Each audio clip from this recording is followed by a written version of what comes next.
Good evening and welcome to Religion in America. This week we will be visiting with Joseph Smith, the founder of the Church of Jesus Christ of Latter-day Saints, also known as the Mormons. As always, since the guests on our program have already died and gone to their final destination, they are more than willing to tell the truth, the whole truth, and nothing but the truth to our listening audience. This makes for very interesting interviews. As always, this also sheds some new light on what that religion says is its true history, and what its history truly is. So sit back and enjoy our program. Joseph, thank you for being with us. Let's start out with the first vision, as it is called. The first thing that I read in the account found in the book The Pearl of Great Price is that you saw a light descended from heaven and resting on you. Did this really happen? The love, certain kind of love, I've never saw on me. Okay, that takes care of that. The rest of this account speaks of you seeing God appear. The whole story of God appearing to you in a grove of trees is a little hard to believe, since the Bible says in John 1:18, no man has seen God at any time, and 1 Timothy 6:16 says, speaking of God, whom no man hath seen nor can see. It's obvious that it wasn't God you saw that day. Who did you see, and what was he doing?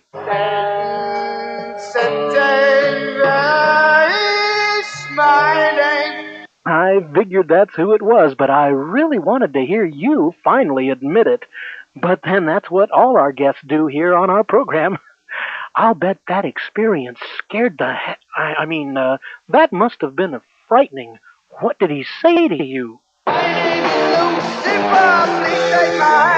And what did you think you would be doing next? Watch those flames get higher and higher. Whoa, that's just what you ended up doing, isn't it? Oh, I wasn't going to give away the ending yet. Oh no, please God help me. Oh, I'm sorry, but it's too late for that. Those flashbacks must be terrible. You see, Joseph, the Bible says in Hebrews 9:27, it is appointed unto men once to die, but after this, the judgment.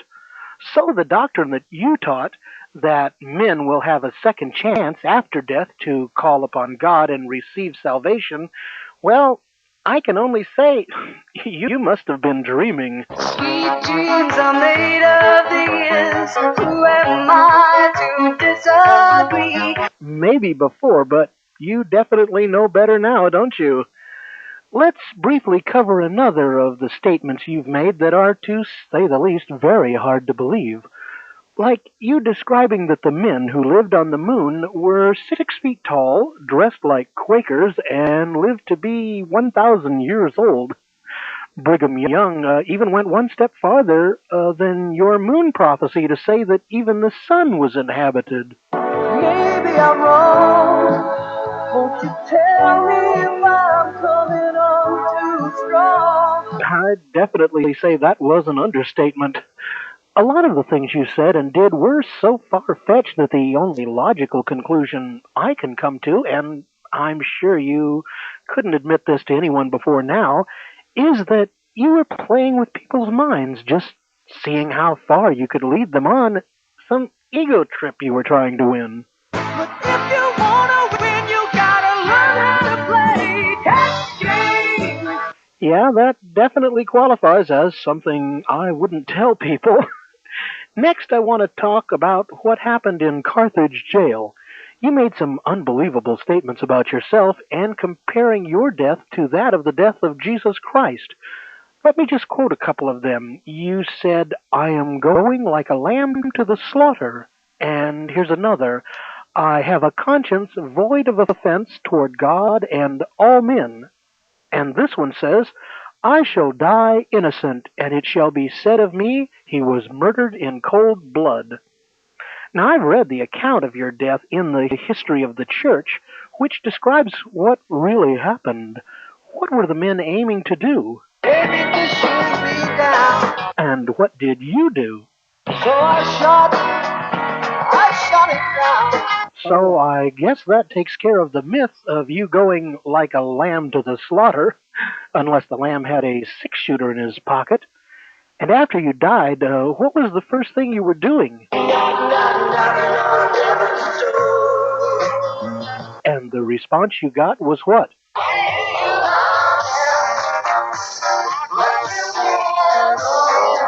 Well, I guess this is the final answer for anyone who thinks they can make it to heaven on their own effort and not on the finished work of Jesus Christ's sacrifice on the cross for all the sins of the world. In retrospect, Joseph, do you have any final words on your actions and their consequences? I believe that I didn't need anyone but me. I sincerely thought I was so complete. Look how wrong you can be. Well, as you can hear, Joseph had to leave. I'd like to thank our guest, Joseph Smith, for this enlightening experience. I suspect it's been enlightening for him also, since from now on all he's going to be seeing is darkness. And you be sure and join us next week when we will be going to visit a convention of the Christian Science Church, then visiting with that cult's founder, Mary Baker Eddy. We will say goodnight and leave you with a little sample of that program. See you next week on Religion in America. I don't